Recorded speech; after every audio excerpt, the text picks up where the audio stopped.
It's time to meet your subject instructor for today. Known for his expertise, engaging teaching style, and genuine passion for helping students succeed, it is my honor to welcome Sir John Paul Cedric Garcia. He is a graduate from the University of the Philippines, Diliman, with a bachelor's degree in secondary education, major in English language education, and a summa cum laude, guys. He is also a licensed professional teacher. Again, let's all welcome Sir John Paul Cedric Garcia. Ayan, good evening. Thank you so much, Ate Ali. Nakikinig ba ako? Can you hear me? Audible naman ba? Ate Ali, am I audible on your end? Yes, I can hear you. Ayan, thank you so much. So ayun, good evening to everybody. Good evening sa ating mga kasama no watching sa ating Facebook Live. No, nako, I'm so excited to be here with you no to share some of the things na I'm sure lahat kayo nasagutan niyo na yung exam no na we are about to discuss today. And yan, super excited ako to share some of the tips, some of the strategies, and some of the things that I know about English, no, particularly language proficiency and reading comprehension. So again, yes, so this is me basically, no. So I was a graduate. I'm a graduate of secondary education. So I'm a high school English teacher. Um Kaya medyo super familiar din naman ako sa grammar components and how do we deal with the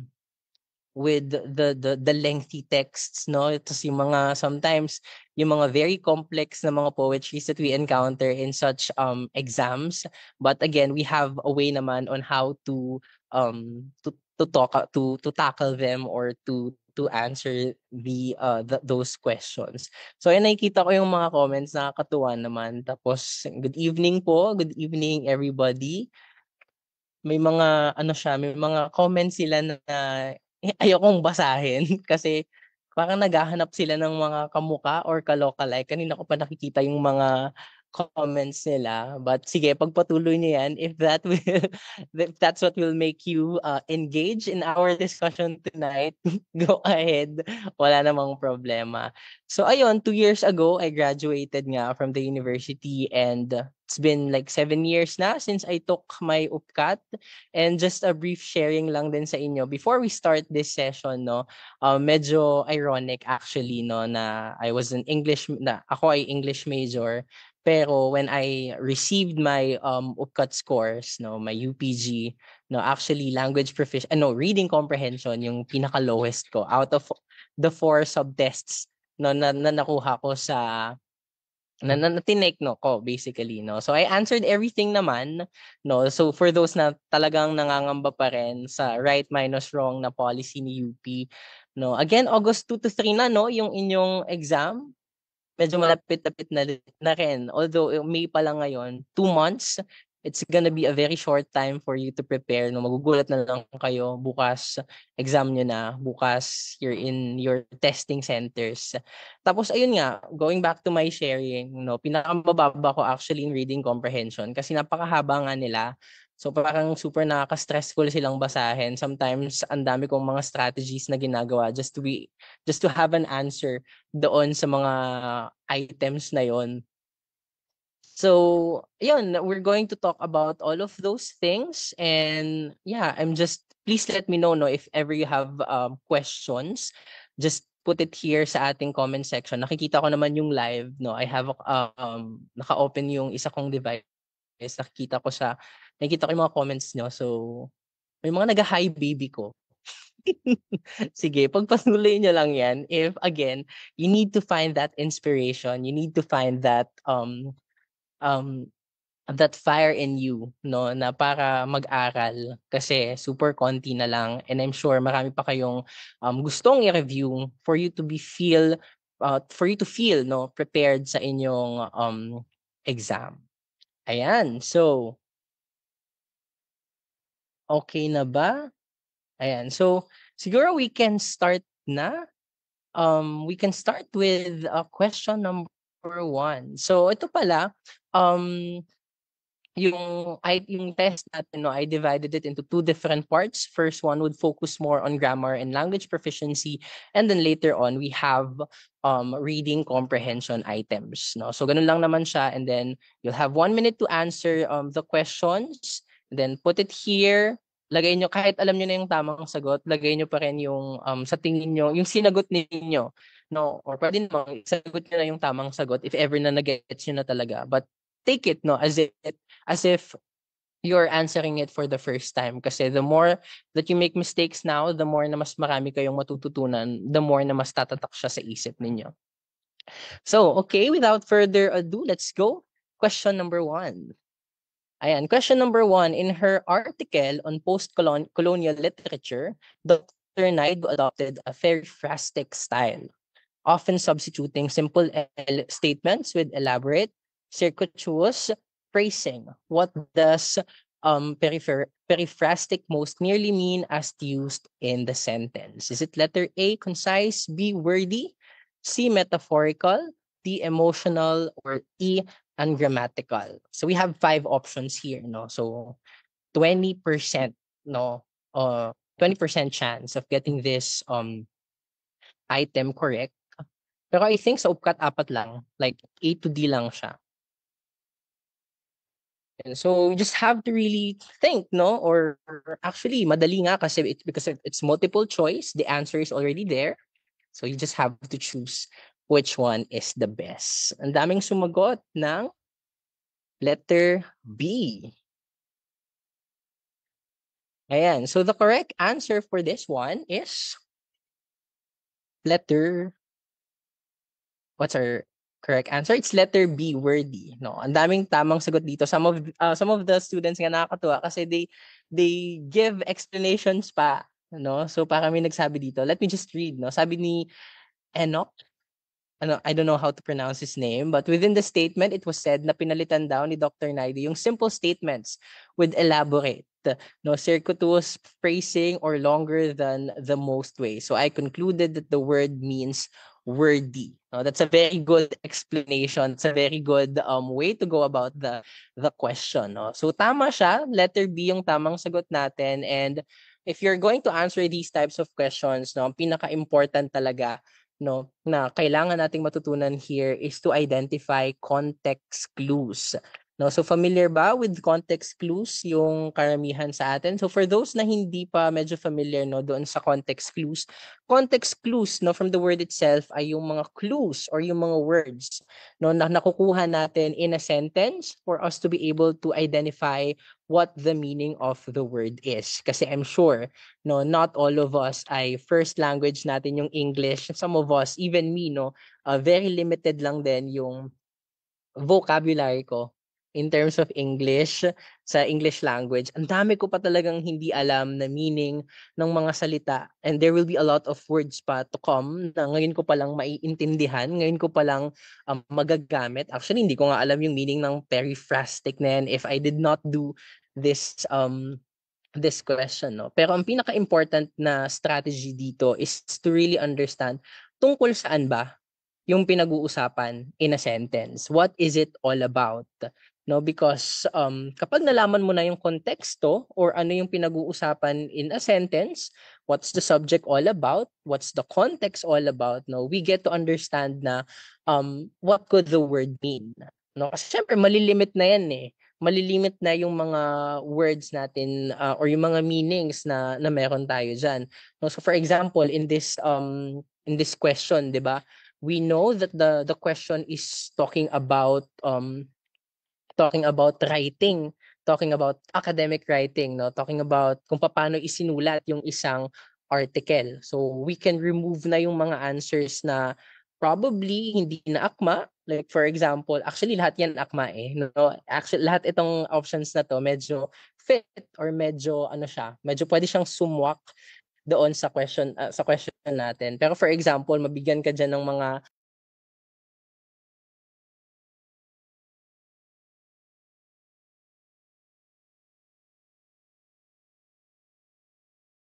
medyo off na yon kasi hindi na siya talaga pasok doon sa pinag-uusapan natin. Hindi na siya ganun ka-fit doon sa context natin. So I want you also to have that skill, no, to understand what the question or the sentence is trying to say.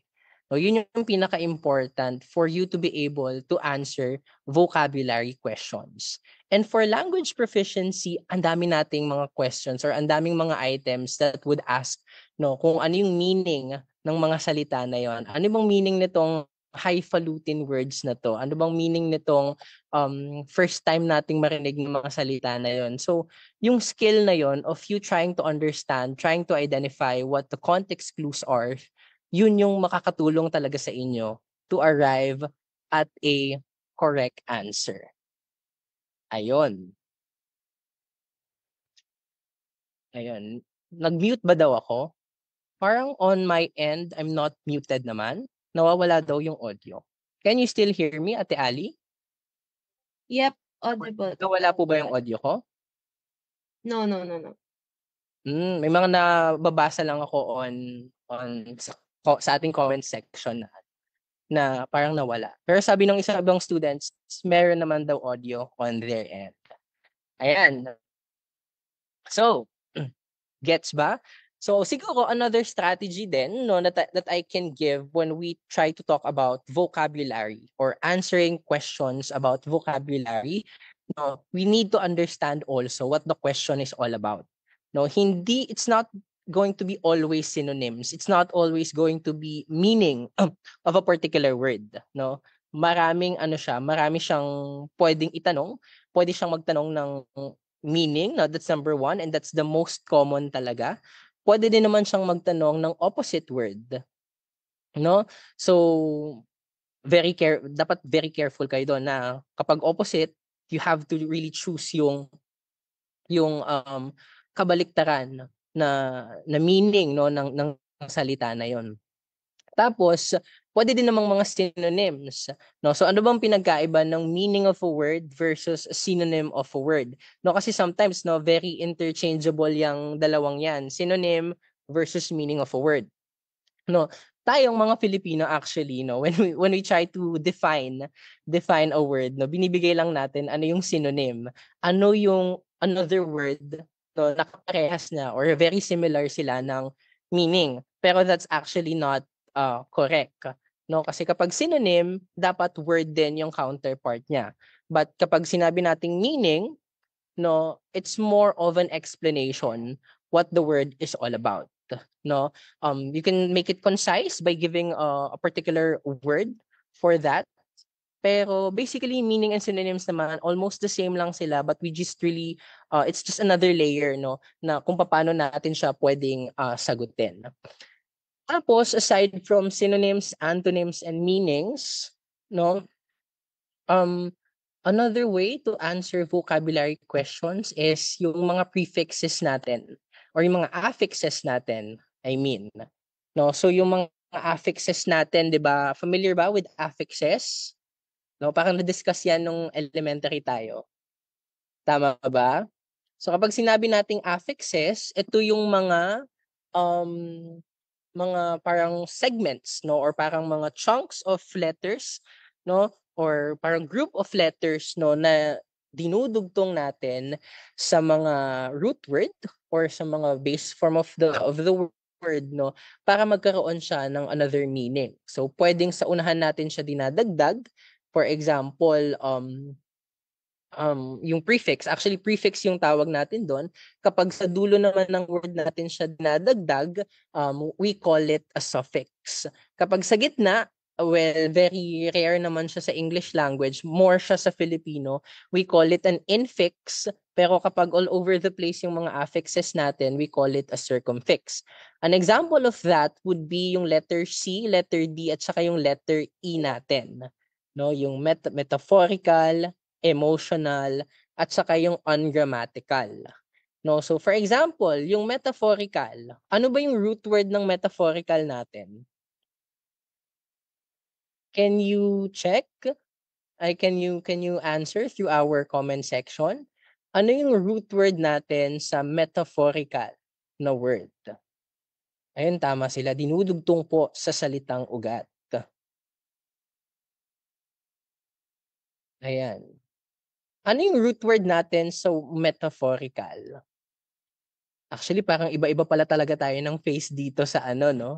Sa ating Facebook Live. Iba-iba sila ng context na pinag-uusapan. Yung iba medyo nalilate, but that's okay. Yung iba naman, parang side comment yung binibigay nila. No? But for the word metaphorical, ang ating root word here is the word metaphor. No, which means no parang it adds another layer of the meaning. Pero since nagdagay tayo ng al, which is a suffix no sa root word, no, yung metaphorical na bago yung function niya no as a word.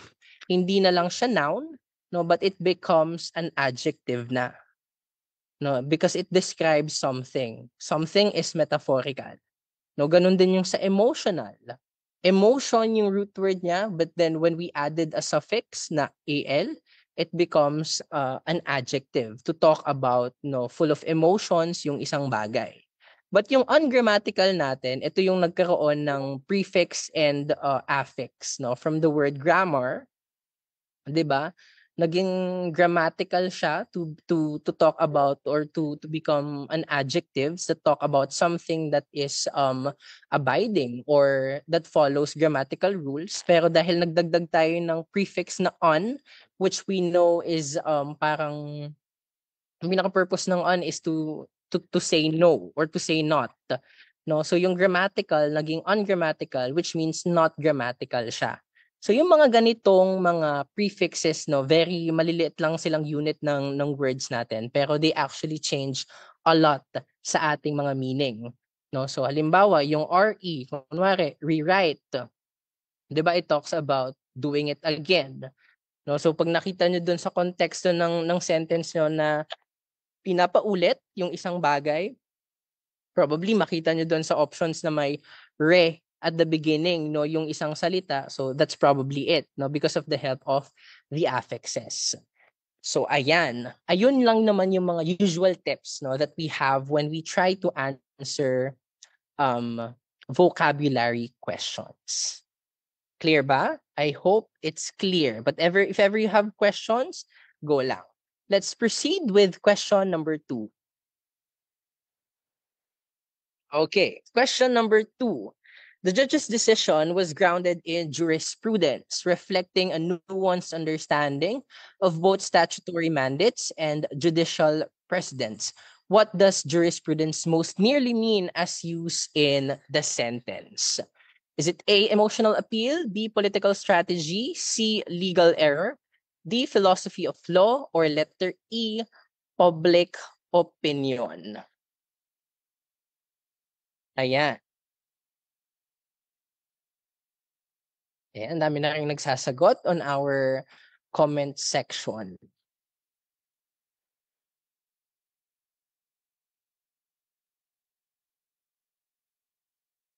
Ayan. 12 seconds to answer.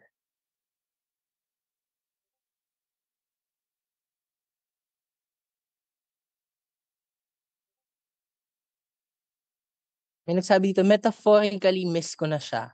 Wow. Metaphorically. Okay, metaphorically lang, but not reality or not really. Ganun ba yung meaning nun? Anyway, ang answer natin for question number 2, it's letter D, philosophy of law. No? So as we can see naman here in the sentence, no, our context again is more on the field of law, no, more on legality. So probably actually itong lima na naman to, very malapit na naman siya doon sa meaning. No, but then when we try to understand what the sentence is trying to say, no, talks about yung judge's decision. No, and parang very good, no? Very good yung kanyang very positive yung tone, no, or yung parang pinaka-meaning ng sentence natin because it reflects a nuanced understanding no of both statutory mandates and judicial precedent. So parang all goods talaga sila. So kapag emotional appeal, hindi naman siya always good because sometimes kapag very emotional yung mga tao, hindi naman ganun yung hindi naman equal yon sa magandang reason or magandang legal decision, 'di ba? Marami diyan magpapaiyak-iyak lang, 'di ba? Iyak-iyak sa mga hearings or whatnot, no? So hindi laging effective or hindi laging maganda yung emotional appeal. Political strategy naman, medyo general siya actually. Medyo malawak siya as a concept. So parang hindi siya ganoon pasok sa judicial field lang. Legal error siya lang yung actually yung negative dito, but we do know that the our sentence no was more on a positive side. Mas okay siya, mas good, mas okay yung tone niya, mas positive. So letter C is very unlikely. But then yung letter D, no, philosophy of law, no, diyan natin nakikita no, yung parang always grounding it to theories or legal basis, no, parang there is a very careful use or utilization talaga of the concepts around you before you actually arrive at a good decision.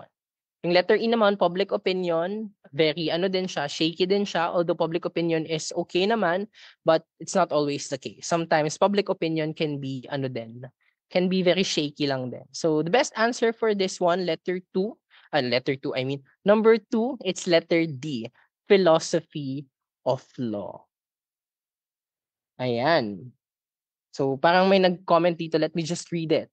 Sir, actually po, I wasn't totally sure about jurisprudence at first, but once I saw it was tied to how a judge makes decision, it made more sense. It's not just about laws, but the thinking and ideas behind them. Then I think philosophy of law fits perfectly po. Very good ano siya, very good yung thought process, the way that si Justin answered that question or reasoned out that question. So, ayun, ganun lang din naman ang pag-answer ng mga questions natin. And there will be times no that the vocabulary questions or the items that you encounter in your exam, yung mga choices pwedeng hindi siya ganun ka 100% correct or 100% tama, no, based on if we go by the book. But sometimes no, it asks you what the best is. What's the best? Ano ba yung best doon sa options na ibinigay, no? Kasi yung limang yan lang din naman yung pagpipilian ninyo. So you also have to learn that skill na hindi always tama yung sagot ninyo, but it is something na best among all other options kasi wala na kayong options, no? Ganon tayo magsagot dito sa ating mga questions about vocabulary, no? So kahit alam niyo yung meaning ng word or kahit may mga disagreements kayo doon sa choices na parang ay parang hindi naman yan kasi I'm sure about this word, hindi na pinaka meaning na ganyan, no? But again, wala kang choice. You only have 5 options, sometimes 4, and you have to choose the best doon sa mga options na binigay sa inyo. So yun, that's the reason for question number 2. Okay? Anyways, let's proceed. Question number 3. Ayan, so itong question number 3, medyo ano siya, medyo shaky din siya, no? Or parang hirap din niya sagutin actually. So here we have statements. Ang sabi sa statements, all the harmoniums are instruments, all the instruments are flutes. Conclusions, all the flutes are instruments, or number 2, all the harmoniums are flutes. And then you have another layer ng mga options. No? It says here, letter A, only conclusion 1 is logical. Letter B, either conclusion 1 or 2 is logical. Letter C, only conclusion 2 is logical. Or letter D, neither conclusion 1 or 2 is logical. Or letter E, both are logical. Mga double layered na question, no? Na parang you have an option na sa una, then you have another option. So you have a lot of options naman on these types of questions. So kung sa number 2, wala kayong options kundi yung 5, but here, ang dami nyong option. Ayan, so, time's up. Most of the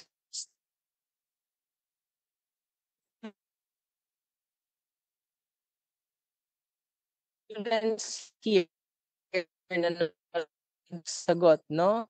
Letter C. Letter C. Letter C. And the correct answer for number 3, it's letter Diyan. Tama ba ang mga students?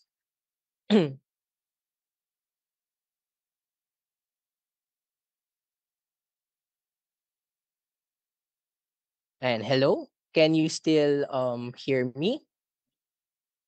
Te-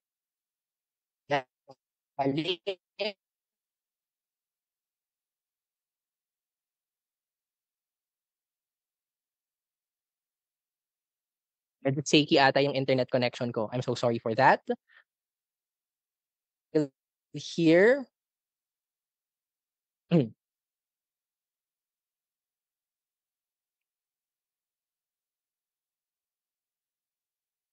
Okay. So for number 3, our correct answer is letter. And next slide, please.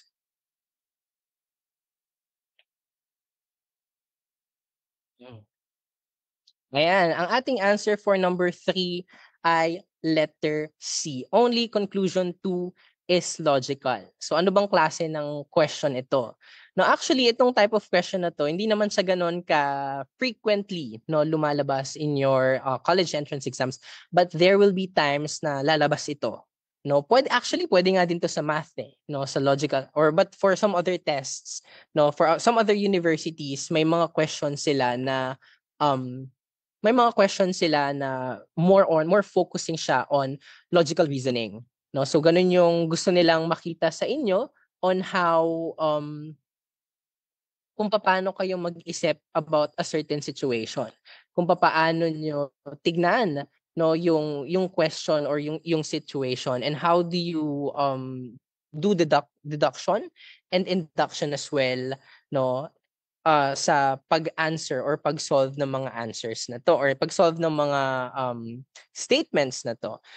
So here, no, we are given two statements. No, sinasabi dito that all harmoniums are instruments and all the instruments are flutes. So only conclusion 2 is logical that all harmoniums are flutes because naging connection niya or naging connector niya yung instrument, no? Yung word na instrument. So sinasabi niya dito na lahat daw ng harmoniums or lahat ng nagbibigay ng harmony ay instruments lang. Pero lahat daw ng instruments ay flutes lang. Therefore, lahat ng harmoniums or lahat ng mga bagay na nagbibigay ng harmony flutes lang din 'yon, 'no? Kaya yung conclusion 2 natin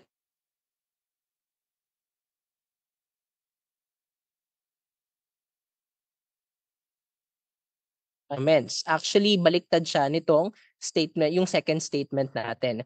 Kasi our second statement, sinabi niya na lahat daw ng instrument flutes. Pero we don't have any idea kung lahat ba ng flutes, all types of flutes ba ay considered as instruments, 'no? Kasi pwedeng ang pinaka-context nito ay yung lahat ng instruments na ginagamit ninyo in a band, no, flutes lang, no, pero hindi lahat ng flutes pwede siyang gamitin not as an instrument. Parang ganun yung sinasabi niya na may flutes na ginagamit not as an instrument but for other specific purpose. Pero hindi naman na set yung premise na yon kaya we can assume that way. No, we can assume na yung mga flutes ay may other purposes siya aside from the instrument. Ayan. So, very important din no that for answering this one, yung mga options natin, iba-iba din ata talaga actually sila. Yung letter A natin, yung word na only, no, sinasabi niya lang na only conclusion 1 is logical. So yung number 1 lang yung talagang tama. For letter B, dapat marunong din tayong mag-identify ng mga ganito yung mga only, either, neither, and both. No, we call this, ito yung mga ginagamit natin sa correlatives. No, actually correlatives or yung mga pronouns natin, no, diyan sila pumapasok. So yung mga ganitong mga words natin, it really helps talaga kung paano natin sasagutin yung mga ganitong klase ng questions. Ayan. May mga nagsasabi dito, no? May mga nag-explain ng kanilang tamang sagot, no? C, flutes are already given that it is an instrument. The only given instrument are flutes. Harmoniums are flutes. So ganon, inaano niya lang din, parang ina-analyze niya lang din yung mga statements, no, that we have here dito sa ating mga statements. No, sometimes then, no, katulad nitong question na to. Actually itong question na to, medyo malilito kayo because we have already preconceived notions on what instruments are. No, so parang actually kung titignan niyo yung mga statements, parang mali siya. Especially statement number 2.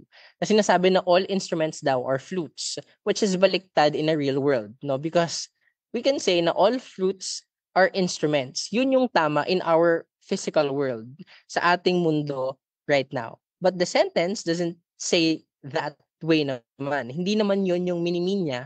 And kaya very important na tinatanggal natin yung mga preconceived notions natin o yung mga bagay na alam na natin and focus more on what the statements are trying to say. No, focus on what the statement is implying. What are they saying?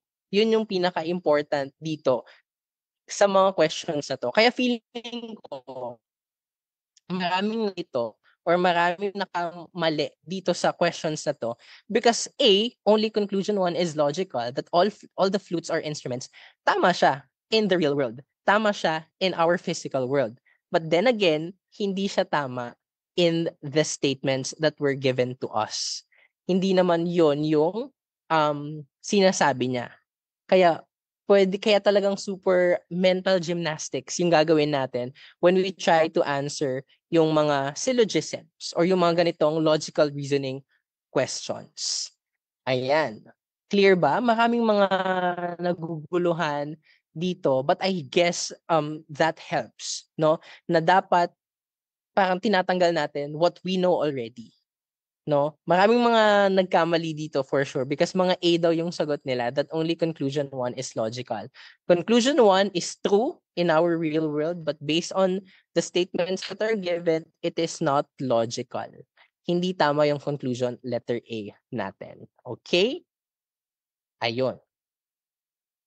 Are we good? Let's proceed. Question number 4. Ayan. So just please let me know lang kapag medyo laggy yung audio ko. Yan, para I can also check my connection. So number 4, this is a very classic analogy question. Flow is to river, as to stagnant is to blank. Letter A, rain, B, stream, C, sea, D, canal, or letter E, pool. Ayan, tung tung tung sahur, sabi ni Kim Bryan. And just keep your explanations sa ating comment section. That helps, no? Mga peer-to-peer learning natin because I cannot really see all of the questions or comments that you have here. Ang bilis nang mag-move. Kaya ayun, anuhin niyo lang. Mag-share lang din kayo ng mga insights ninyo about the questions that we have here.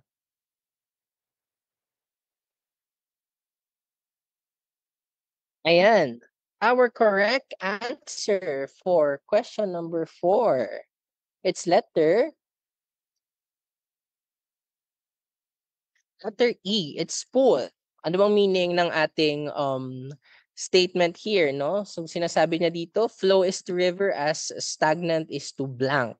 So itong mga group of words or pair of words natin, no, na nakikita here, they are connected. They are related one way or another. No, may mga connection sila and we really have to base it on the first one.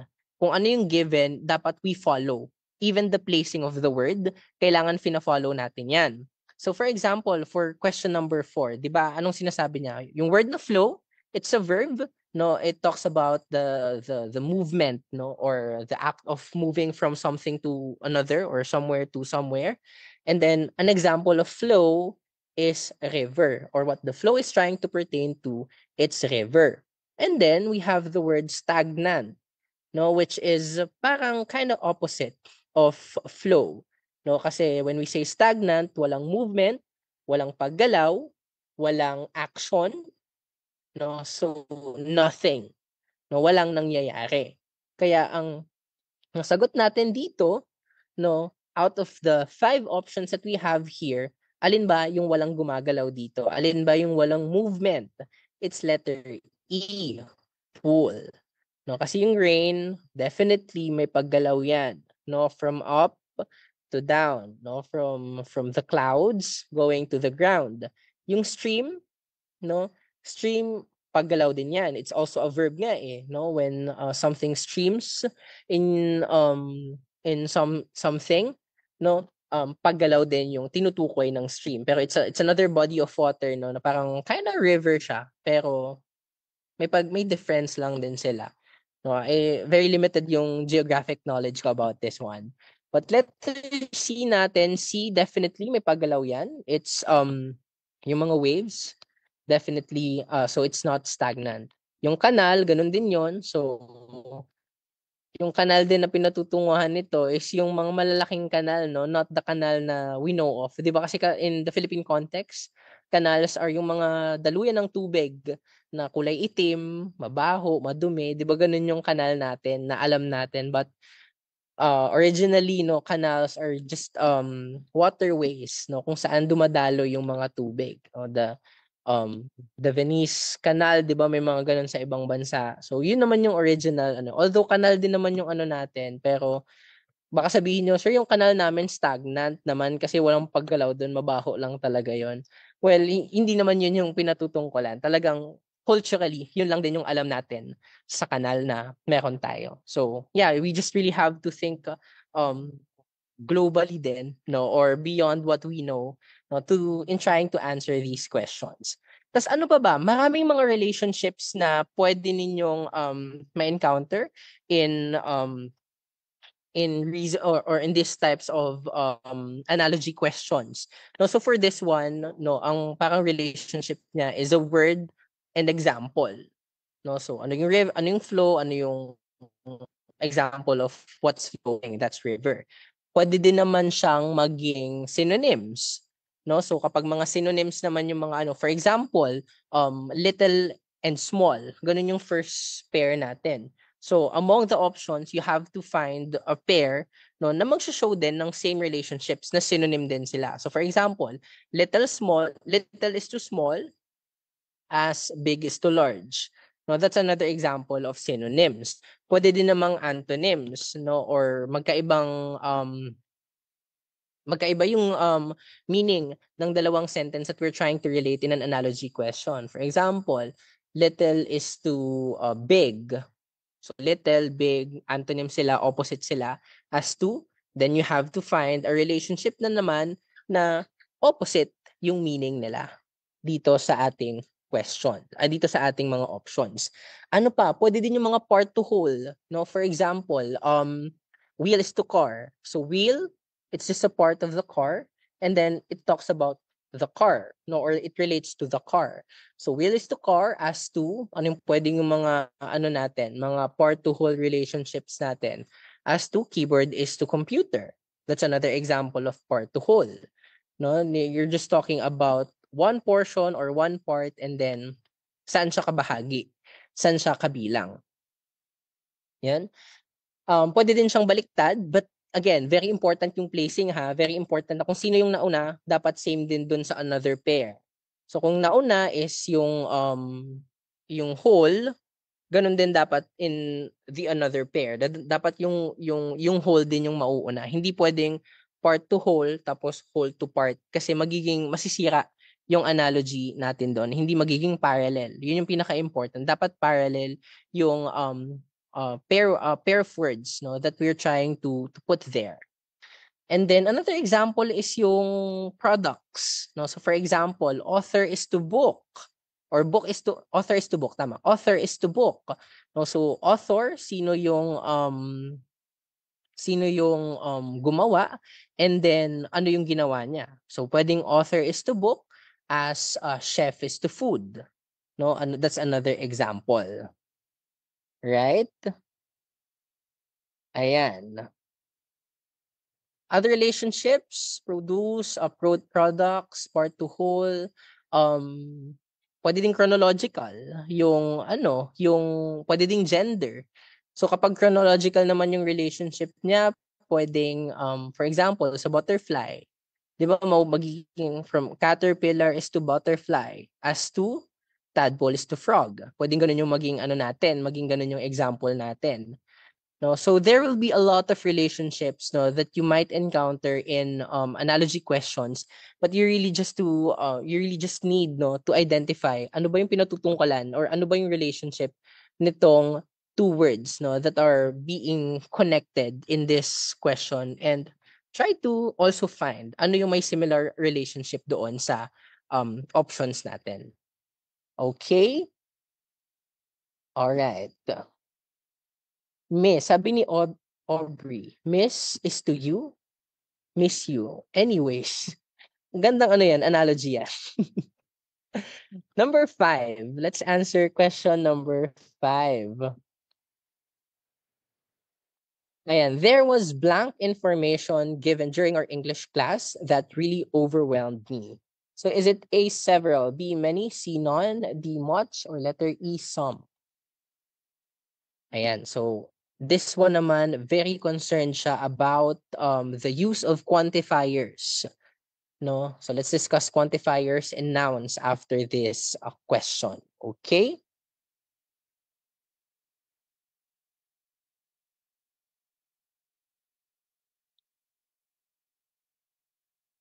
Question number 5. Again, there was blank information given during our English class that really overwhelmed me. Again, guys, let's use context clues, limit our answers or limit the choices we have, and then find the best answer for this one.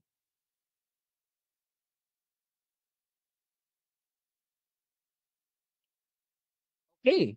What's your answer?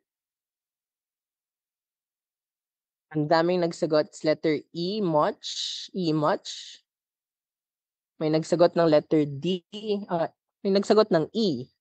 Pero much yung Or E, some, I guess. D, much. Yung sagot. So, may mga iba-ibang sagot. But what's the correct answer for this one? Our correct answer here is much. Again, yung question natin here focuses on quantifiers. So what are quantifiers ba? Quantifiers, these are the words, and example nito ay itong limang to, in which it quantifies our nouns. No, binibigyan nito ng bilang or binibigyan nito ng quantity ang mga nouns na meron tayo. Kasi 'di ba again, if you will recall, we have different types of nouns, and one type of that is yung difference between mass or non-count nouns, and then yung mga count nouns or yung mga countable nouns. No, ano ba yung pinagkaiba nila? So kapag sinabi natin count nouns, ito yung mga nouns or mga pangalan.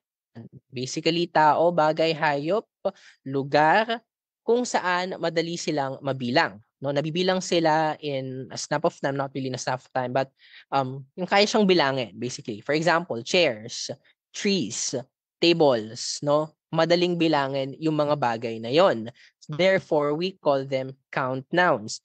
Whereas on the other hand, we have what we call yung mga non-count nouns. Sila naman yung mga bagay or nouns that we cannot count. For example, water, sugar, yung bigas. No, those are all examples of non-count nouns or mga mass nouns. Hindi sila nabibilang, therefore we need to add quantifiers to tell or to give our sentence context gaano sila kadami, gaano sila kakonte, no? But here, meron din tayong rule sa paggamit ng ating mga quantifiers, no? Meron tayong tinatawag na definite quantifiers at saka indefinite quantifiers. You may want to look that after our lecture. Kapag sinabi nating mga definite quantifiers, ito yung mga quantifiers na ginagamit natin for non-count nouns. Anong example niyan? Several is an example of that. No, few is an example of that. Ito yung mga ginagamit nating quantifiers kapag yung noun natin madaling mabilang or under the count nouns. Kapag ka naman non-count nouns, yung ginagamit natin like sugar, water, no, thoughts, no, and an example of that would be information. Information is an example of non-count nouns kasi hindi mo naman mako-quantify yung information eh. What are we, ano bang metrics natin, no, to say that an information is one or kalahati lang? Di ba wala naman. Therefore, we put it under the non-count nouns. And ano yung ginagamit natin sa non-count nouns or mga mass nouns natin? Ito yung mga indefinite quantifiers. So, anong example niyan? Yung mga many, no, yung actually yung many pala sa definite yan. Yung much, yan yung example ng ating non-count or indefinite quantifier. Yung sum is another example of non-count quantifier. So kapag hindi nabibilang yung isang noun that it tries to quantify, we have rules then on how to use that. And for this one, much yung tamang gamitin natin dito because the context of our sentence was trying to tell us na madami. Madami yung information na binigay. Therefore, much yung pwede nating isagot. So again, several and many, sila yung pwedeng pumasok din kasi positive yung ano nila, madami. But then again, they are under the count nouns. Kaya hindi natin sila pwedeng gamitin on this sentence. Okay? Clear ba? All right. Let's proceed. Question number 6. Ayan. Question number 6, politics, blank, often a polarized and divisive topic in the country. No, so ito naman very very SVA, subject verb agreement question. No, yung gustong maitanong or yung gustong ma-practice na skill nito sa inyo. Ano yung gagamitin natin dito? Is it letter A is, B are, C was, D were, and letter E am?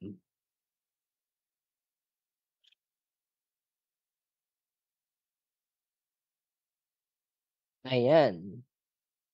Sabi ni Ian, kailangan ko ng Go Baby pang pa-motivate please. I hope makahanap ka ng magmo-motivate sa'yo. Go for it. Ayan. Answers are coming na. 1. Ayan. Our correct answer for this one, it's letter. Our correct answer for number 6. Ayan. It's letter A. Is. So, this one, very subject-verb agreement question nga siya. So, ang pinaka-ano natin dito, ang pinaka-rule natin dito, di ba, if that ay kapag singular yung subject, singular din yung verb. Kapag plural yung subject, plural din yung verb. But here, and usually our subject, di ba, kapag nag-end siya ng S or ES, that's plural. Pero here we have what we call yung mga special nouns natin. Ito yung mga nouns that we treat as singular but then by form, sila yung mga may S or ES sa dulo. So an example of that would be politics. Wala naman tayong word na politic. 'Di ba? Parang walang ganung word. So politics is singular. Therefore, ang sagot natin ay letter A. Is. Bakit hindi was? Kasi hindi general idea or declaration naman yung sinasabi natin or yung pinaka-form ng sentence natin dito. It's not talking in the past tense, kaya is yung gagamitin natin dito. Some examples ng mga special nouns natin would be statistics, no, mga measles, no, there are a lot of words na nag-end ng S but then we treat them as singular subjects. Ayan, clear ba? Ayan, although politics ends in S and appears plural, it's a singular noun in this. Therefore, the correct verb is is. Very good. Ayan. Despite spelling, politics is a singular noun. Very good. Ayan. That's our question number 6. Okay. Moving on, question number 7.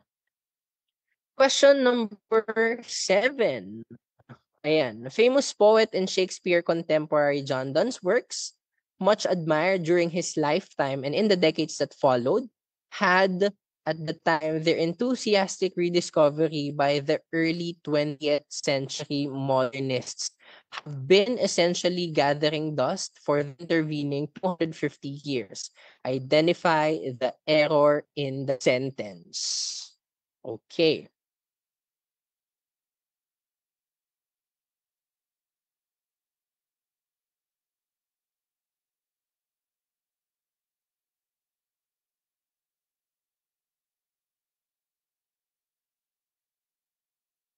What's our answer for this one?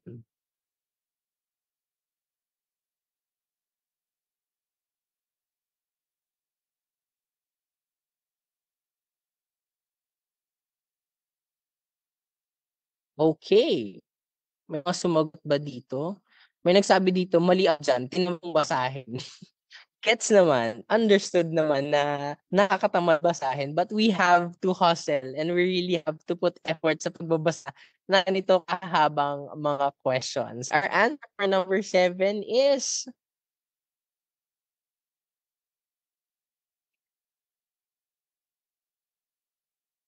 ayun na. Our answer is been essentially. So bakit siya mali?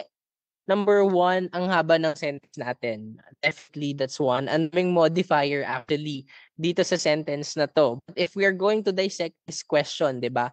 Parang ang sinasabi niya that the famous poet and Shakespeare contemporary John Donne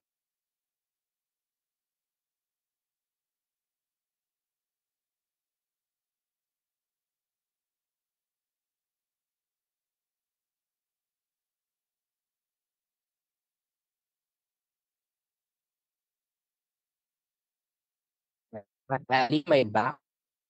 Sorry. Medyo nawala ako sa Zoom. I'm here. Ayan, thank you so much. Ayan, medyo nawala ako. I'm so sorry. So, again, if we are going to dissect this question, no? Again, ang dami niyang modifier dito sa sentence na to. Marami siyang mga sinasabi, ina-add ng mga information na medyo, ano naman, medyo nakakatulong siya to specify the context but sometimes it becomes unnecessary. Talagang sa gitna niya pa nilagay kaya mas lalong nakakalito yung subject and verb placement natin. No, medyo malayo yung subject doon sa verb. No, but if again we're going to dissect this question, no, yung much admired during his lifetime and in the decades that followed, pwede nating tanggalin yan sa pagbabasa, no, and just focus on the other parts. No? So parang pwede natin siyang basahin in such a way na famous poet and Shakespeare contemporary John Donne's works had at the time of their enthusiastic rediscovery by the early 20th century modernists. No, since may had na tayo doon sa unang sentence natin or sa unang before the second modifier natin, yung have been actually ay magiging or yung have natin is actually unnecessary na because meron na nga tayong had. And why had yung mas tama natin? Because this one happened also in the past and hindi naman na naglilinger yung effect niya up to the present. Therefore, hindi natin parang hindi ganoon kagandang gamitin yung perfect progressive tense natin na have been kasi parang ang focus niya lang naman ay yung nandoon sa pinaka-past na and wala na siyang effect in the present. No? So, again, had been essentially gathering dust for the intervening 50 years. No? So, parang, kung iisipin naman natin, very 1800s na yung ano niya. So, until now, parang wala na siyang ganong ka-effect. Therefore, had yung kailangan nating magamit in this sentence. Mas gamitin natin yung had kasi mas it emphasize na it all happened in the past and no more present effects or wala siyang ganong ka huge impact on the present. Okay? Sana clear yung question natin on this one. Ayan. There's a tense mismatch daw. Had been should be used instead of have been. Very good. Number 8, the animal which lays eggs but also takes care, blank, young with milk, is classified under monotremes group. Ano daw yung ilalagay natin doon sa blank? Again, the animal which lays eggs but also takes care young with milk is classified under the monotremes group. Sabi ni Sel, ha? Actually, nung una kong binasa, hindi rin siya nag-make sense sa akin. Parang medyo shaky din siya. But let's see. No, let's see what the question is trying to say.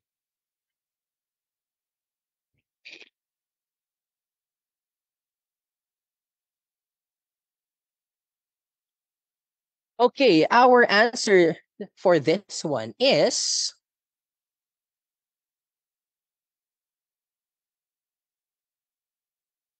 our answer for number 8. It's letter E. No, here we are concerned with possessive pronouns. No, so ano ba yung mga possessive pronouns natin? No, so sila yung mga his, her, mga their na letter B, saka yung it's na letter E. Ngayon, one thing para madaling ma-distinguish yung for example, yung letter H saka yung letter B versus letter D saka letter E is that kapag ka may apostrophe sila, they are contractions, meaning to say they are two words na pinag-combine into one. So yung there natin sa letter A, ang meaning niyan ay they are. No, hindi siya possessive. It's actually a subject and a verb. Ganon din yung letter D natin na it's. Hindi siya it's na possessive pronoun, but it's more of an it's na it is. No, so tanggalin na natin yung may mga apostrophe kasi we're not pertaining to subject and verb. No? So, nang natira na lang sa atin ay letter B, C, tsaka letter E. Yung letter B natin, there, it's a possessive pronoun, pero it is commonly used kapag ka plural yung subject natin. However, if we're going to look at number 8, our subject is the animal. It's a singular subject, therefore, it's yung tamang sagot natin. It requires a singular possessive pronoun. And that is letter E, it's. Yung there naman na letter C, ang ibig sabihin niyan ay doon. So, hindi naman siya contextually tama. So, if we're going to apply the answer, the animal which lays eggs but also takes care its young with milk, no, inaalagaan niya daw yung anak niya with milk, is classified under monotremes group. Okay? Yun yung answer natin sa letter as a number 8. Moving on. Number 9, when Alex handed the report to her professor, he noticed that it contained several charts, which she had created based on data she and her teammates collected during the fieldwork, although they had initially struggled to agree on how to present their findings. Which of the following pronoun antecedent pair correctly corresponds the sentence above?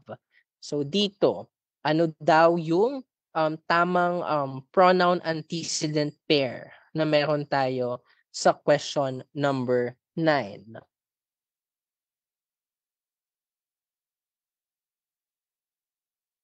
Ayan. Ano ang pronoun antecedent?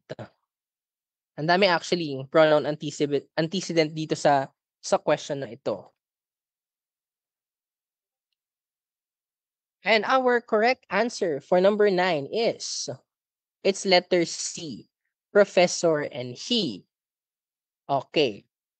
Ano ba yung pronoun antecedent na yan? Kapag sinabi nating pronoun antecedent relationship, ito yung relationship ng isang noun and a pronoun na dapat by gender and by plurality, akma sila.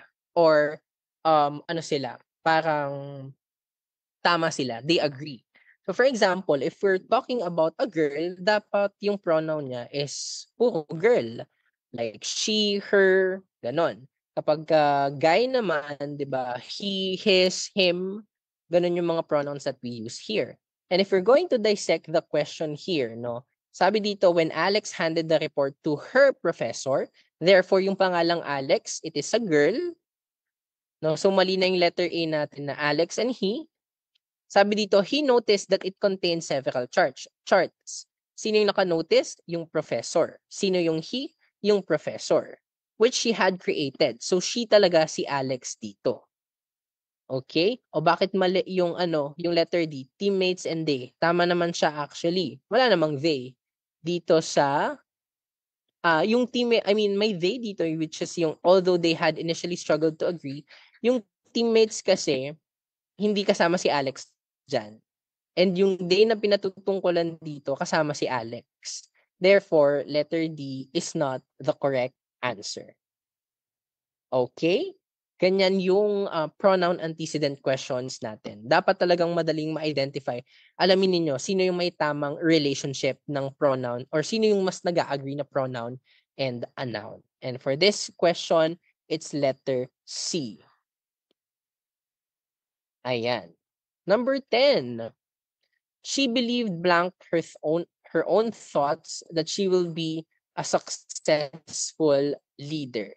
Is it letter A on, B in, C at, D off, or letter D E that?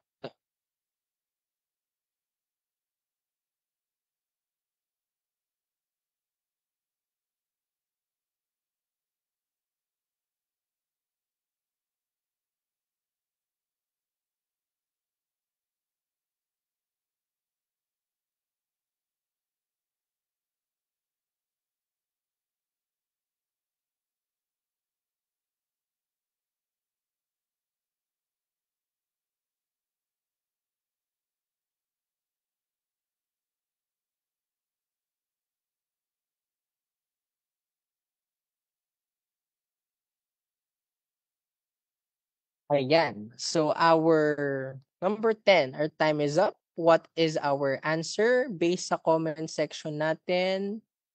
Wait, nawala yung mga comment section. Ayan. Most of you answered letter B. Our correct answer is letter B, in. She believed in. No? Di naman tayo gumagamit ng believed on as as a pair. Actually, no, as a strategy na I can teach you or that I suggest na aralin nyo pa is yung mga verb and the preposition pairs natin. No, for example, yung believe in, result in, no, wala tayong result to, mali yun. Yung mga bound for, no, for, di ba, naririnig nyo yan sa sa mga, pag nag-scroll kayo ng TikTok, yung pagka sa airplane, if ever sasakay kayo ng plane, 'di ba? Pakinggan niyo yung announcement, sabihin nun bound for ganito, which yung misconception, yung conception natin about it is bound to yung pair na yon. So very important na alam natin yung verb and preposition pair na kasi may mga meaning yan eh. Pwedeng yung meaning niya is literally, pwede din namang mga metaphorical na yung magiging meaning ng mga pair na yon. Anong example nito? Kapag sinabi nating burn down, no, nasunog pababa, no, wala na, nasunog talaga something, no? Pero kapag ka burned out, 'di ba? Kapag ka burned out, alam lang natin na exhausted. Pagod ka na. Wala ka nang maisip pa, talagang super exhausted ka na. Pero wala namang nasunog, literally. 'Di ba? Wala namang fire in that specific context. Pero tama pa din yung tama pa rin naman yung word na burned out. So very important na alam natin yung mga ganung pairs, no? Again, verb and preposition pairs, no? To talk about one particular meaning or to have that no, to use that in a sentence kasi talagang may iba't ibang meaning sila kahit palitan lang natin yung preposition, no, after the verb. So yun. So for this example, wala tayong believed at, believed of, and believe, yung may believe that tayo, pero hindi siya akma dito sa sentence na to, na she believed that her own thoughts that she will be. So mali na yung that natin. Best answer natin for this one, it's letter B.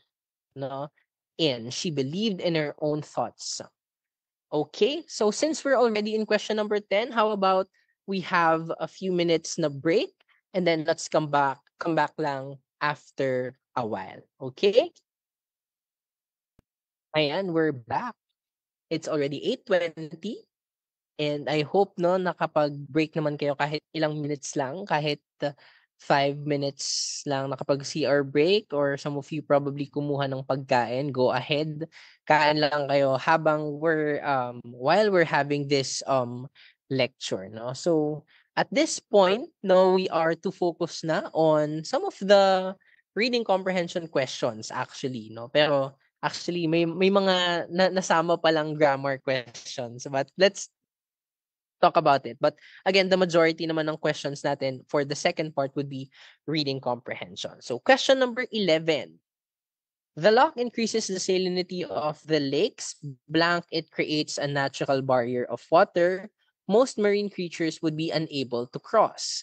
So is it letter A, and, comma, letter B, comma, and, letter C, and, walang comma, letter D, hyphen and end, or letter E, and, period? Ayan.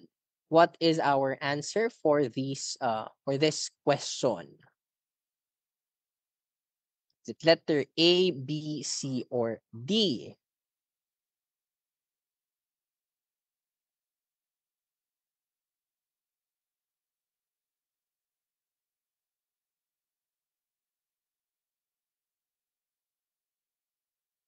Okay. 2, 1. Okay, the correct answer for question number 11 is B, comma, and then end. Now, how do we use punctuation marks, especially in these types of sentences? No, actually, no, it's very important to note first yung different types of sentences according to form. Those are yung simple sentence, compound sentence, complex, and then compound complex sentence. This is example, yung question number 11 natin here is a compound sentence. Kapag sinabi natin compound sentence, these are two simple sentences, meaning to say two clauses or two independent clauses na may subject, may verb, and then kailangan silang pagdugtungin or to combine in one sentence. No? Kapag ganito yung sentences that we use coordinating conjunctions. Ano yung mga coordinating conjunctions natin? Ito yung fanboys na acronym natin. Fanboys, letter F is for, letter A, and, B, N, nor, B, but, O, R, Y for yet, and letter S for so. So these are all the conjunctions na pwede ninyong gamitin when you are using compound sentences. So ito yung ginagamit natin. We call them coordinating conjunctions because they coordinate. Meaning to say, dalawa yung equal in weight, yung dalawang clauses that we are combining, and we just really want to combine them. So kapag gumagamit tayo ng coordinating conjunctions, lagi siyang may comma, guys. Kapag compound sentence siya, before the conjunction, may comma dapat siya. Compared kapag, for example, complex sentences yung meron tayo, ito na yung mga gumagamit tayo ng because, although, no, meaning to say, meron tayong one independent clause and one dependent clause.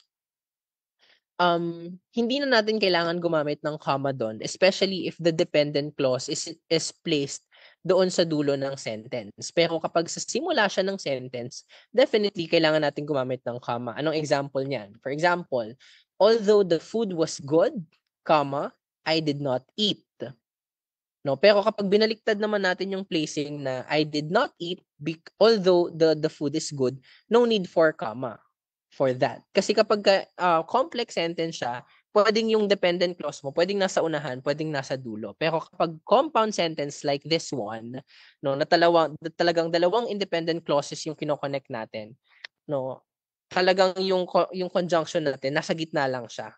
And we need to use comma to differentiate alin dito yung naunang independent clause, ano yung pangalawang independent clause. Okay? So that is our question number 11. Moving on. Number 12. Although she was tired, she continued working tirelessly all evening on her father's bail in the IIC. So ano to? Is it letter A, adverb clause of manner? B, adverb clause of time? Letter C, adverb clause of concession? Letter D, adverb clause of place? Or letter E, adverb clause of condition?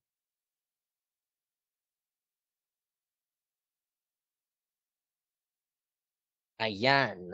Ano yung question natin dito?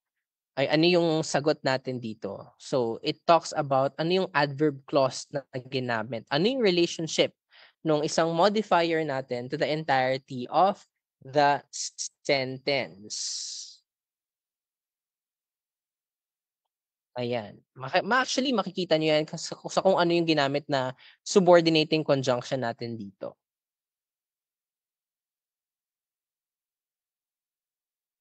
Okay, time's up. Our answer for this one, it's letter C, adverb clause of concession. No, or sometimes we call it adverb clause of contrast. So meaning to say, no, you are giving up something or you are saying something and then medyo contrasting yung another relationship mo. And we use that or concession yung tawag natin or contrast kapag may mga words tayo or conjunctions tayo like although, even though, no, yan yung mga relationship. Kapag manner naman, hindi naman manner yung pinakita, no, hindi naman pinakita paano siya nag-work tirelessly. Although may pinakita na tirelessly, adverb lang siya. Hindi siya yung adverb clause because our adverb clause is yung although she was tired. Again, it's a clause.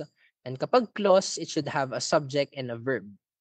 No? So kahit na mukha siyang manner, mukhang may manner dito sa sentence, yung adverb clause natin ay nasa unahan. Hindi naman siya adverb clause of time. Kahit pa sabihin niyo, sir, may all evening. So therefore, it should be, it shows time relationship. Adverb of time lang siya. Hindi siya adverb clause of time. No? Kasi meron tayong time indicator dito kung kailan nangyari yung isang action. Adverb clause of place, wala namang pinakita dito saan yung place. Hindi naman sinabi kung saan siya nag-work. Sinabi lang nasan yung father. So, hindi rin tama yung adverb clause of place. Condition naman, ginagamit lang natin to kapag meron tayong conjunction na if. No? So, for example, if I study today, ano yung yun yung condition, ano yung magiging result? If I study today, I will pass my exam tomorrow. That's an example of conditional or adverb clause of condition. Yung if I study today, yun yung adverb clause of condition. Clear? Ayan, contrasting ideas. Concession sila. Yung although. So talagang tignan nyo lang din yung subordinating conjunction na ginamit for you to identify ano yung relationship that it tries to show. Okay, number 13. 13. At 2 weeks old, wolves can smell but cannot yet see or hear. Domesticated dogs, blank, can see, hear, and smell by the end of 2 weeks. This relative lack of sensory input may help explain why wolves behave so differently around humans than dogs do. So, fill in the blanks. Ano yung idadagdag natin dito? Is it letter A, in other words? B, nevertheless. Letter C, on the other hand. Letter D, accordingly, or letter E, for instance?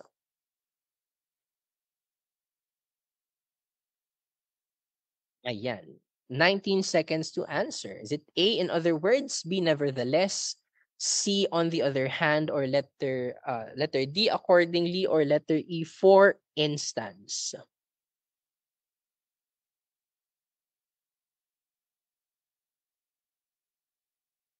Okay, our answer for number 13, it's letter C, on the other hand.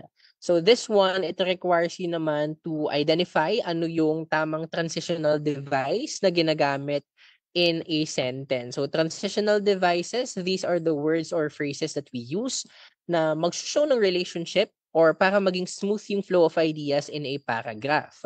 Now, we also have to look at the relationship of the sentence prior and after the transitional device here. So pag inanalyze natin yung sentence, makikita natin na it's more comparative na kino-compare yung wolves versus domesticated dogs. Kapag sinabi nating domesticated, these are yung mga nasa bahay. No? So domesticated dogs, domesticated cats, sila yung mga hayop na nasa bahay lang.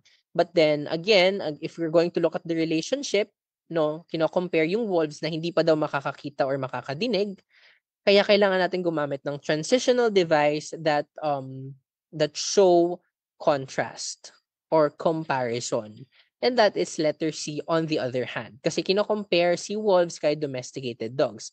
So domesticated dogs on the other hand can see, hear, and smell. Kaya na nilang gawin yon. Okay? Yung letter A natin, in other words, it's more of a summary or reiteration of the idea. Yung nevertheless natin, more of a conclusion, yung gusto niyang sabihin. Accordingly, kapag medyo chronological yung relationship ng ating sentences, and for instance naman, if we want to give examples. Okay?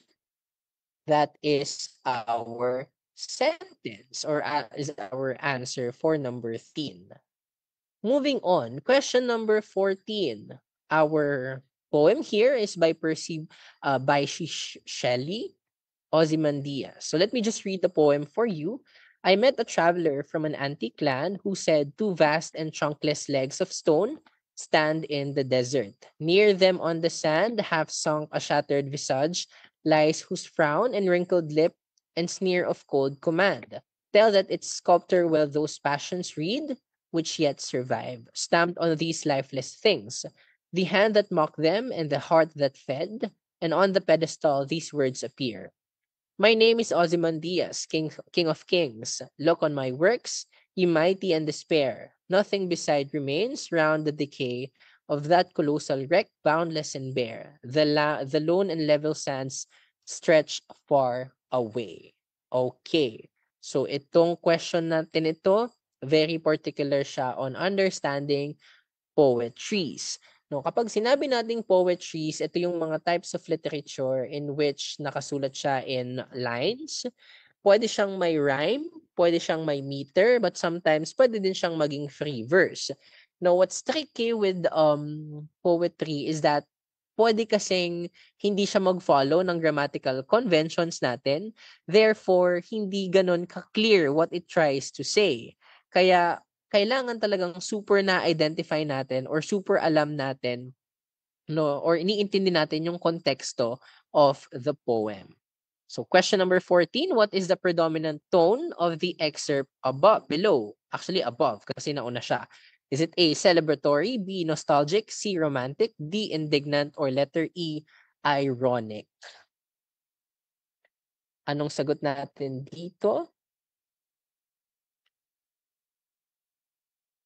Ayan. Sige, type in your answers lang dito sa ating comment section. Sabi ni Carlene, tanda ko yan. Alam na alam niya daw, natatandaan niya daw yung sinagot niya dito sa questions na to. Ayan, our correct answer for number 14, it's letter E, ironic. Now, bakit ba ironic? Kapag sinabi nating ironic, no, medyo contrasting or medyo different, no, or surprising yung pinaka-tone ng ano, parang we're trying to, for example, what is an example of an irony? An irony is a figure of speech na parang contrasting or opposite yung ideas. For example, um, I'm a banker but I lost interest. That is an example of an irony. No, kasi banker siya tapos medyo interest yung pinatutungkulan. So parang ironic na may pagka-pun yung yung sentence na yon. Kasi 'di ba pag banker you are more on interest rates and whatnot. Ayan. So bakit ba ironic yung Ozymandias or yung tone ng poem na yon? If we're going to go back to the poem, makikita natin that the meaning is that may isang traveler. Pero yung traveler na to nakakita ng isang parang wreck or wreckage or ruin no sa isang place. Kasi yung ruin na yon iba-iba. Parang may rebulto ng dating hari. Tapos parang sira-sira na siya. Hindi na siya maayos. Nakabagsak na siya or nakalubog na yung ibang parts. Pero nababasa pa rin yung nandoon sa rebulto or nandoon sa sculpture. No, na parang sinasabi na I am the King of Kings. No, parang he is mighty, walang makakatalo sa kanya, walang ibang um makaka talo sa kanya, mga ganong thoughts yung nakalagay doon sa probably banner ng rebulto. But then, it becomes ironic because yun yung nakasulat, pero sira na yung rebulto. Sira na yung yung pinapatungkulang nakita ng isang traveler. Therefore, it becomes ironic. The tone becomes ironic, no? Nung poem natin. Hindi naman siya celebratory, hindi naman sine-celebrate yung isang king na may rebulto na yon. Hindi naman siya nostalgic kasi hindi naman siya nagre-reflect on what happened sa past. Hindi naman siya romantic, wala namang love involved dito sa ano natin. Hindi ka naman indignant. No? So our best answer for number 14, it's letter E, ironic. Okay? Question number 15. Which figure of speech is most clearly present in the lines 3 to 4 of the poem above? Is it letter A, hyperbole, B, metonymy, C, synecdoche, letter D, apostrophe, or letter E, personification? Ayan. Ano daw yung figure of speech na nandito sa lines 3 and 4, no? Or 2 or 3, na parang, who said, two vast and trunkless legs of stone stand in the desert. Near them on the sand, half sunk, a shattered visage lies, whose frown and wrinkled lip and sneer of cold command. So yung mga ano daw na yon, yung lines na yon, ano yung parang pinaka predominant na figure of speech on that? Anong sagot ninyo? Please type it here sa ating comment section.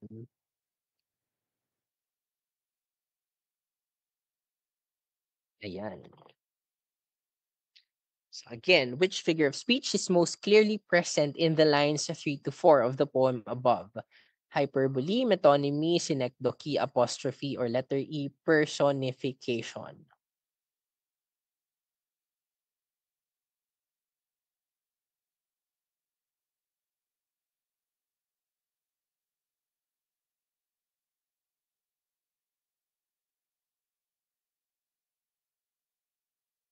Okay, our correct answer for this one is letter C, synecdoche. Now, some of you might be confused no, sa difference ng synecdoche and metonymy. So, bakit synecdoche yung sagot natin dito? Because when we say synecdoche, ito yung figure of speech na nagpapakita ng relationship ng part to whole. Ano ba yung nakita ng isang traveler? Di ba ang nakita niya lang is parang yung part ng face, yung mga trunkless legs, no? So, parang kulang-kulang na siya. But then, that is part of a whole. Therefore, it is a synecdoche.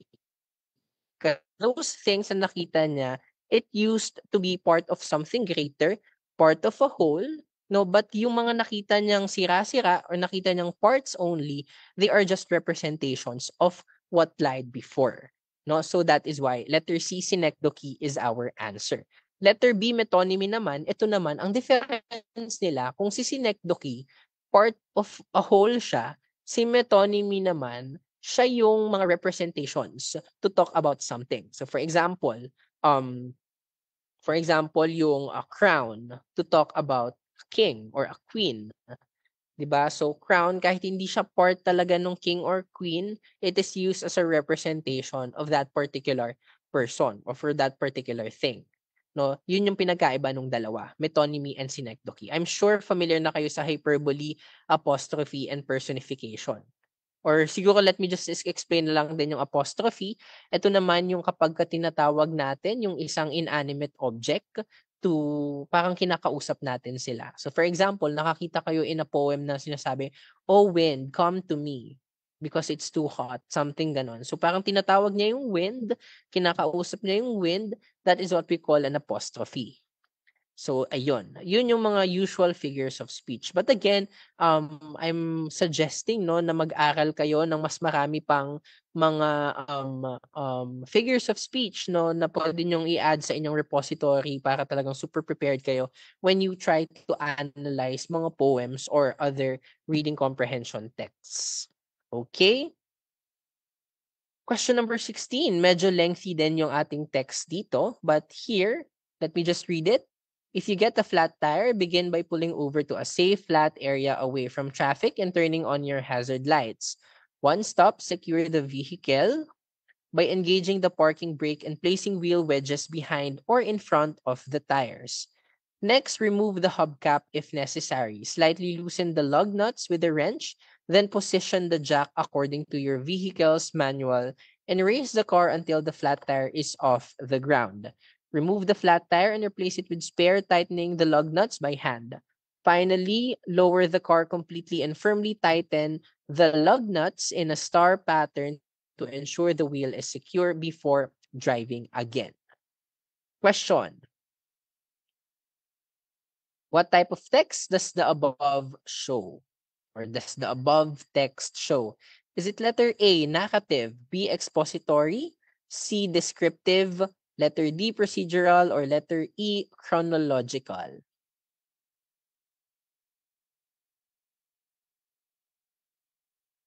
Ayan. So what type of text does the text above or the above text show? Again, is it letter A, narrative, B, expository, C, descriptive, D, procedural, or letter E, chronological? Daming sumasagot. Letter D, procedural. Procedural daw. Procedural talaga to eh. Yun yung mga current common answers here sa ating comment section. Just keep on putting your answers.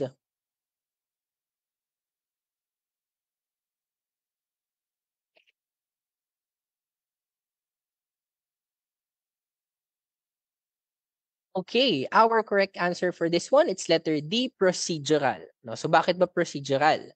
So anong pinagkaiba niya sa chronological and with all other text types? So kapag nagsusulat tayo ng isang paragraph, we have different types na kung paano na natin siya isusulat. Pwede siyang maging narrative, kung gusto nating magkwento ng isang bagay, but then narrative, procedural, and chronological, kahit na medyo magkakamukha sila, magkakaiba sila. Narrative and chronological, pwede pang magkapareho. Kasi when we say narrative, no, gusto mo lang magkwento, pero we have different narrative strategies. Pwedeng may flash forward, pwedeng may flashbacks doon sa ating kwento. But then again, hindi ka naman nagkukwento doon sa text na yon. Kapag expository naman, you are trying to explain something. You wanna explain the reason, no, bakit nangyayari yung isang bagay or bakit ganun yung isang bagay. When we say descriptive, you are describing things. So you are using your visual or your sensory, your senses. No, you're trying to appeal to sensory imagery para ma-share or tawid yung iyong gustong sabihin. And then yung procedural, ito yung mga step-by-step process. So pwede siyang maging recipe books, pwede siyang maging yung mga how-to manuals, usually doon natin nakikita yung mga procedural texts. Okay, that's why letter D is our answer for question number 17. I think it's 17 na. Next question. Ay, ito pa lang pala yung 17. Here, as urban areas continues to expand, the importance of integrating green spaces into city planning has never been more urgent.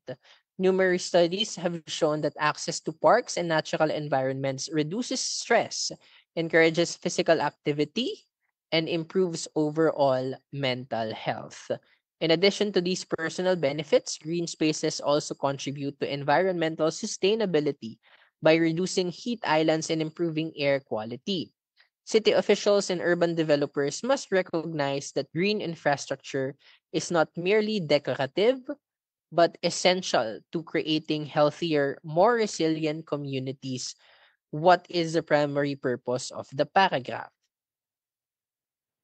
So letter A, is it to explain yung history of urban planning? Letter B, to compare different types of urban green areas. Letter C, to describe the physical characteristics of city parks. Letter D, to narrate how green spaces were developed in cities. Or letter E, to argue for the inclusion of green urban spaces in urban design. So what is your answer? Dami nagsabi. Letter E. Letter E daw. To argue for the inclusion. Mm-mm.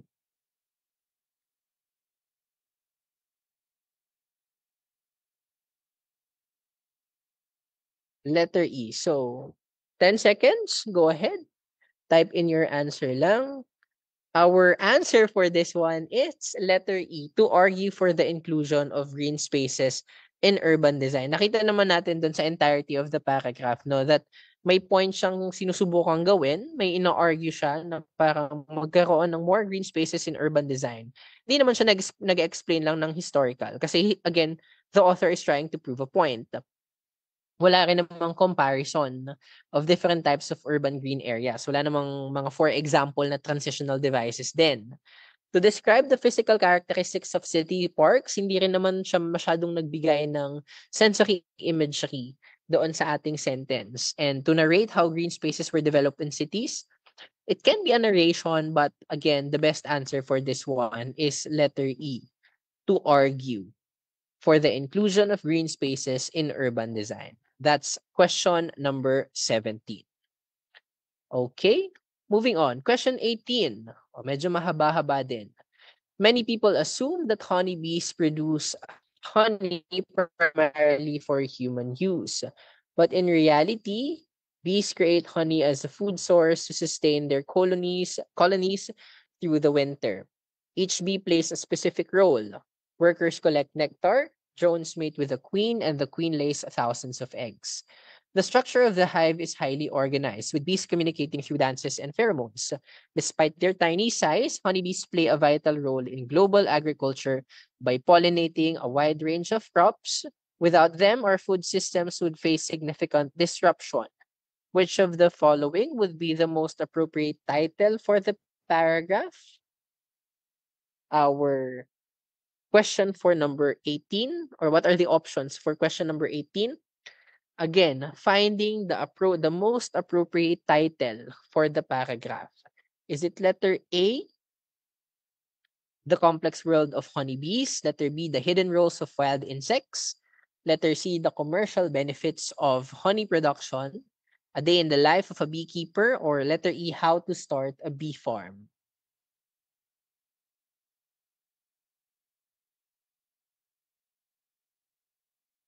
Okay, may mga nagsagot by elimination daw ang kanilang sagot.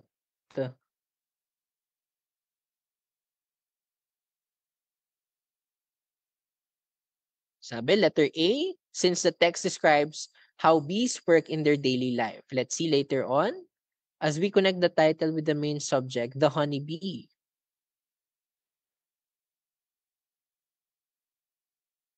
Most of you answered letter A. The correct answer for this one, it's letter A. Very good. No, the complex world of honeybees.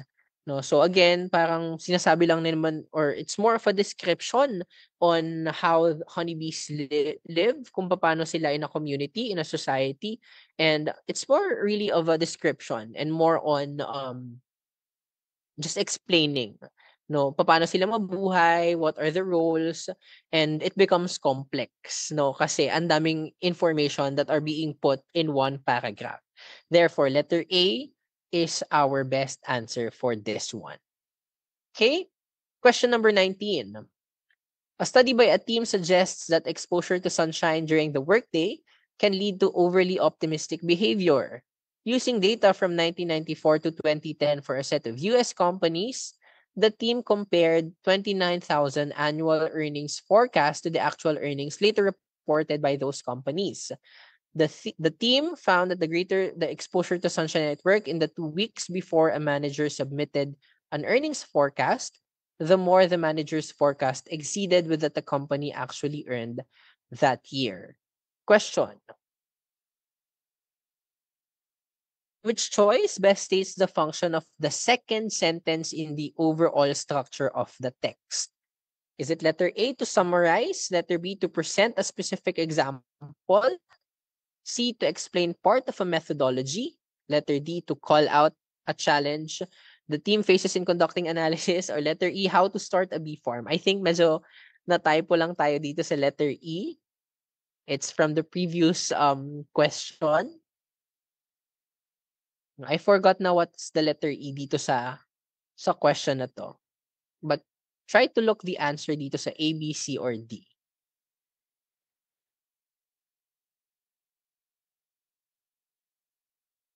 Sige. Put in your answers. What is your answer? 19, letter C daw. Letter C. Okay. Let's see. Best answer for this one? It's letter C, to explain part of methodology used in the team study.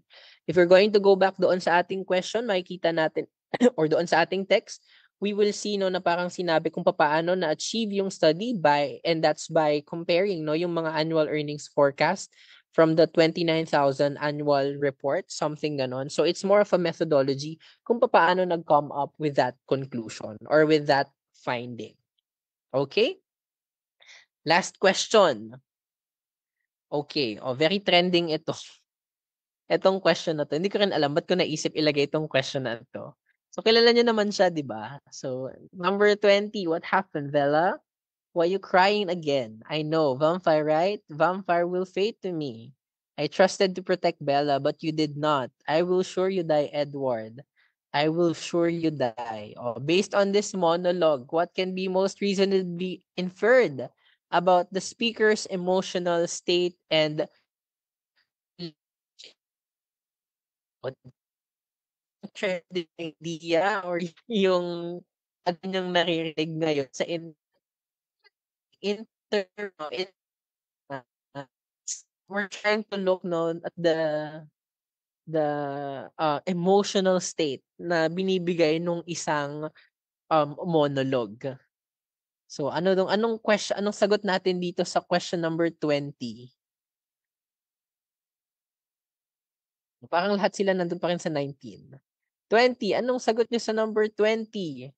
Okay, ito yung mga options pala natin. Letter A, the speaker is expressing anger toward Edward for failing to protect Bella. Dapat actually Bella yan eh. Letter B, the speaker is uncertain whether Edward is a vampire and seeks reassurance. Letter C, the speaker is confused and seeks clarification from Edward in a calm manner. Letter D, the speaker is mocking Edward in a sarcastic and humorous tone. Or letter E, the speaker is threatening Bella for choosing Edward over him. Okay. So, sino ba ang speaker natin? Di ba si Jacob? Tama ba? Si Jacob ba yun? So, just put in your answer. Most of you magsasabi letter A. Again, what happened, Bella? Sino ba yung speaker sa monologue? Si Jacob addressing Bella and Edward. Dalawa yung kausap niya in that particular scenario. Diba? So, our answer dito is letter A, expressing anger toward Edward for failing to protect Bella. Now, I want you to notice question number 19 and question number 20. Yung number 19, it focuses on one particular sentence in the whole paragraph. Whereas for number 20, it asks no in general. Kasi actually, pwede nating isagot yung letter B. I would understand if may magsasagot ng letter B na that the speaker is uncertain. No? Kasi actually, not letter B in a whole sense or pwede kasing yung uncertainty, no, pwede siyang maging part ng ating sentence or pwede siyang maging interpretation of the monologue. Kasi 'di ba yung first line natin is what happened? What happened, Bella? So parang uncertain na agad siya because of that line pa lang. Pero because may mga continuing words pa yung letter B natin na parang tinatanong kung vampire ba si Edward, hindi siya yung tama. So here for number 20, I just want you to really look at the text on a bigger perspective. I want you to look at the text no in general as a whole and not just focusing on one particular statement or one particular line. Pwede kasing both skill ay maitanong sa inyo in your UPCA test, but it's important to know when to use or when to be more specific in a line or when to interpret it in a large or in a wide scope manner. And for question number 20, it's letter A. Ito yung general thought, yung general idea ng ating monologue. Okay? So that concludes our English free UPCAT review. Again, I do apologize if may mga portions na naglalag tayo, but I hope na you get a glimpse no or you really get something from our discussion. If ever man you have questions, again, keep ups chat lines are open. Pwede kayong mag-send ng message doon sa akin and I'll be the one to answer all of those questions. And yeah, again, thank you so much for having me here, Ate Ali. Ayan, thank you so much, Sed, and sobrang nakakatawa yung last na question. And I'm sure na enjoy talaga ng ating mga viewers, participants sa Facebook Live. Again, thank you so much, said, like said. Okay. Tama siya na if you guys have any questions regarding the review program, you can definitely message us on Facebook, that's Kipap Learning. And for those who are already enrolled na sa aming program, you can definitely maximize our open chat line. Laging nandyan ang Kipap team and ang ating instructors to answer all of your questions. Again, thank you so much, said. Before we end, meron lang tayong konting patkim. Ayan. Okay, again, our free UPCAT review is continuous lang. Meron tayo next sa May 29, May 30, and May 31. Okay, we have 3 more days. Okay.